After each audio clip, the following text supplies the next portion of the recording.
네, 3.1 만세운동 102주년을 맞는 아침입니다만 친일 정사는 아직도 미완의 과제로 남아있죠. 이런 상황에서 광복회가 조달청과 업무 협약을 체결을 했다고 합니다. 일본인 명의 재산을 국유화하는 내용의 업무 협약을 체결을 했다고 하는데요. 김원웅 광복회장 연결해서 그 자세한 이야기 들어보도록 하겠습니다. 나와 계시죠? 예, 안녕하세요. 네, 김원웅입니다. 네, 안녕하세요. 이 협약 내용 좀 자세히 소개해 주세요. 어떤 내용입니까? 사실은 이제 그 일제가 일본 사람들이 가지고 있던 재산을 전부 이제 국가 소유로 하기로 법적으로 돼 있는 원천적으로 돼 있었는데요. 네. 그 이후에 역대 정권에서 해방되고 지금 나라 정부를 수립한 지 지금 70여 년이 지났는데도 그걸 본격적으로 추진을 한 번도 안 했었어요. 근데 그걸 한 번도 안 했기 때문에 이번에 조달청장이 새로 오셔가지고 저희들이 그동안에 그 친일, 그러니까 민족을 배반하는 그런 대가로 형성한 친일파들 재산을 환수하는 걸 보니까, 네. 그거랑 연결되니까 우리랑 같이 하자. 이렇게 제안이 들어와서 그럼 같이 하도록 합시다. 이렇게 해서 그저께 저희들이 MOU를 체결하고 같이 하기로 했습니다. 자, 우리가 이제 정리를 해야 될 게 그동안 친일파 재산 환수는 계속 해 왔는데, 그렇죠. 이번에 예. 하는 건 친일파 재산이 아니라 일본인 명의의 재산. 그렇죠. 그러니까 우리가 과거, 역사 시간에 보면 적산 이거 얘기하는 그렇죠. 거죠. 예, 그렇죠. 예. 근데 저 역사 시간에 보면 적산불화라고 해서 일본인 재산 국고로 환수한 다음에 다시 불화한 적이 있었는데 이게 조직적으로 이루어진 적이 없었습니까? 국가 전체적으로. 예, 그게 해방 이후에 그냥 눈에 띄는 것만 하고 적당히 아주 국가가 행정력을 동원해서 아주 의지를 갖고 한 적이 한 번도 없어요. 이승만 정권 때부터 박정희 정권 내내 한 번도 안 했기 때문에 곳곳에 숨겨 있고 또 개인이 적당히 그 당시에 보면은 우리 공무원들이나 이런 사람들이 상당히 부패돼 있어가지고 서류 같은 거를 좀 이렇게 조작해가지고 개인 소유로 간다든지 이런 경우도 꽤 있거든요. 그래서 말 그대로 무주공산이네요. 그러니까 이거는. 그렇죠. 예. 그러면 지금 현재는 추정이겠습니다만 그 규모가 어느 정도 되는 걸로 추정을 하고 있어요? 지금은 그거는 지금 정확히 추정을 못 하는데요. 네. 지금 저희들이 그 MOU를 체결하는 것을 서로 양쪽에서 협의를 하는 과정에서 저희들이 한번 그 광복회가 실무적으로 검토를 해봤더니 이미 공시지가로 한 몇십억 정도는 확보를 했어요. 그러니까 그런 게 꽤 상당히 많이 있구나. 저희들이 시동 단계에서 한번 저희들이 찾아봤는데 찾아보는 과정에서 이미 한 10개 필지 정도는 드러나기 시작했습니다. 그래요. 근데 그럼 이걸 좀 찾는 방법은 예를 들어서 토지 등기부등본 이런데 소유자 이름이나 이런 것들을 보는데 예를 들어서 일본인 이름은 한자로 보통 4글자가 많잖아요. 이런 식으로 찾아내는 겁니까 그러면? 그건 아니고 지금 현재의 토지 등기부등본을 가지고는 확인이 잘 안 돼요. 그래서 100년 전에 100년 전에 일본이 한국을 처음 들어왔을 때 한일합방 이후의 그 당시 자료를 찾아야 돼요. 그러다 보니까 그게 많이 멸실된 것도 있고 또 어떤 경우에는 해방 직후에 그 친일파들이 자기들이 이렇게 일본 걸 이렇게 편취하려고 이렇게 자료를 이렇게 소멸시키거나 이렇게 한 것도 꽤 있어요. 근데 그 어떻게 찾는 방법을 지금 저희들이 강구하고 있습니다. 그러면 이거 지금 전담팀 이런 게 앞으로 꾸려지게 되는 겁니까? 저희들 광복회는 이미 전담기구가 한 1년여 전부터 팀이 있었거든요. 그런데 이게 단순하게 행정적인 업무만이 아니라 무슨 애국적 열정이 없으면 못 찾아내요. 그렇겠죠. 그러다 보니까 저희들이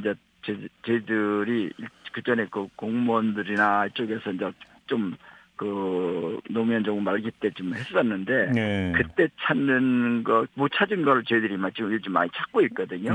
그런 거 보면 이거는 그 실무자들이 무슨 열정을 갖고 열심히 이렇게 자료를 확인하고 이렇게 하지 않으면은 그냥 형식적으로는 잘 안 되는.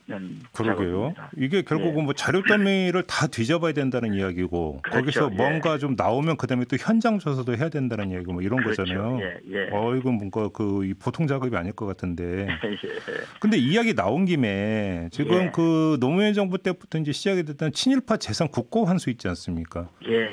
이것도 사실은 참 우여곡절이 많잖아요. 법원 가서 그렇죠. 결국은 또 그러니까 뒤집혀지는 경우도 많고 이 일련의 과정을 어떻게 평가를 하세요, 회장님? 저희들이 지금 그 노무현 정부 때 이제 친일 반민족의 대가로 형성한 재산, 친일파의 재산을 국고 환수한다는 법이 만들어져서 한 3, 4년 했거든요. 했는데 그리고 나서 그 일부는 제가 좀 사람 이름을 좀 거론하지 않을 수가 없는데 우리나라 대법관 중에서 박병대라는 사람이 있어요. 그 사람이 완전히 법을 좀 이렇게 왜곡해서 이렇게 해석을 해가지고 친일파 아주 큰 규모의 친일파 재산을 국고 환수가 안 되게끔 그거 폐소를 하게끔 만들어놨어요. 그래서 저는 요즘 뭐 지금 법관에 대한 그 판사에 대한 요즘 탄핵 얘기가 나오는데 사실 그런 게 일찍 있었어야 된다고 생각해요. 우리나라 법관이 해방 이후에 보면은 상당수 법과 양심과는 전혀 관계없는 그런 판결을 하는 사람들이 많이 있어왔거든요. 회장님 잠깐만요. 그러니까 죄송한데 지금 이제 거기서 대법관의 실명까지 거론하면서 말씀인데 그거는 지금 구체적인 어떤 그 판결 내용이나 이런 게 밝혀지지 않은 상태에서 일방적인 이야기일 수도 있거든요. 알겠습니다. 하여튼 알겠는데 저희들도 좀 구체적인 근거가 있어서 이렇게 말씀드린다는 말씀 하나 드리고 또 하나 지금 저희들이 그걸 추진했는데 이명박 정부 들어와서 그걸 법무부에서 그 업무를 맡아가 추진하다가 그걸 중단시켰습니다. 중단시킨 지가 지금 11년째 되거든요. 11년 만에 저희들이 이제 문재인 정부 들어와서 앞에 3년 동안 안 하고 있다가 제가 이제 광복회장이 된 다음에 추미애 법무장관과 협의를 좀 했습니다. 이걸 다시 재개하자. 그래서 재개하는 방법은 국가에서 직접 나서서 이렇게 하면 기구도 만들어야 되고 절차가 복잡하니까 그 찾는 업무는 저희들이 광복회에서 하겠다. 그 대신 그것을 법적으로 처리하고 한국에서 만든 모든 자료를 한번 정리를 해서 법원에다가 국가 소유로 귀속시키는 작업은 법무부가 도와달라. 그래서 이제 그렇게 해서 지난 1년 동안에 한 공시지가로 520억 원 그러니까 필지로는 171필지인데 평수로 보면은 한 300만 제곱미터니까 여기도 한 3배 정도 되는 땅을 지금 국가 환수를 시켰습니다. 했는데 그게 이제 공시지가로 520억인데 저희들이 시가를 확인하면 한 3천억 정도가 되거든요. 저희들이 그렇게 숨어 있는 재산을 계속 지금 찾을 계획입니다. 알겠습니다. 지금 회장님께서 추미애 그 당시 법무부 장관과의 어떤 그 협의 이후의 어떤 추진 내용을 말씀하셨는데 바로 그 이후로 체제 형상을 수혈을 한 겁니까? 그렇죠. 그것이 이제 사실은 체제 형상을 그런 우리 친일 반민족 행위자의 그런 재산을 찾는데 가장 적극적으로 협력한 앞장서서 한 그 장관이 추미애 장관이기 때문에 단지 그 이유를 중심으로 해서 저희들이 체제 형상을 수행한 겁니다. 그런데 이게 좀 논란이 계속되고 있더라고요. 그러니까 예를 들어서 이제 최재형 기념사업회 쪽에서도 반발을 했던 게 지금 그러니까 광복해서 임의로 어떤 최재형 선생이 이름을 해서 상을 제정을 했고 수여 내역도 좀 문제가 있는 거 아니냐 이런 식으로 비판을 하고 있다. 어떻게 받아들이십니까? 저는 제가 그 단재 신초기념사업회 회장을 10여 년 했습니다.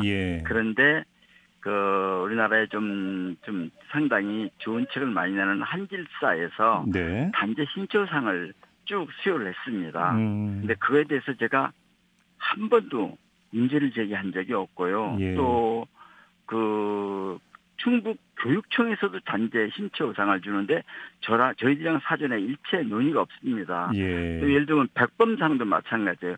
백범재단 또 백범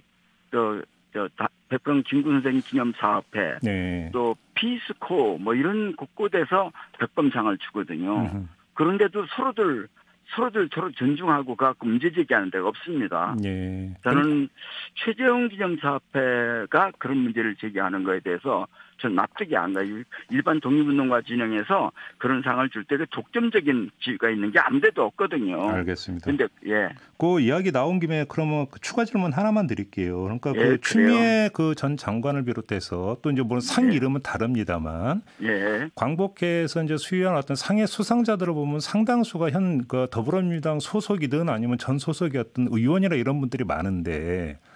지금 회장님께서도 이제 그 국회의원 활동을 하셨고 과거 같이 했던 분들이 수상 대상이 되다 보니까 이게 좀 너무 정치적인 거 아니냐 이런 비판도 나오고 있는데 이건 어떻게 받아들이십니까? 제가 하나 말씀드릴게요. 네. 지금 그 친일 반민족 행위자의 재산을 국가 몰수하는데 네. 그 당시에 저도 국회의원이었어요. 노무현 정부 때. 예. 그런데 지금 이제 야당이 그걸 다 반대했어요. 그 표결할 때 다 나갔어요. 그걸 왜 하느냐.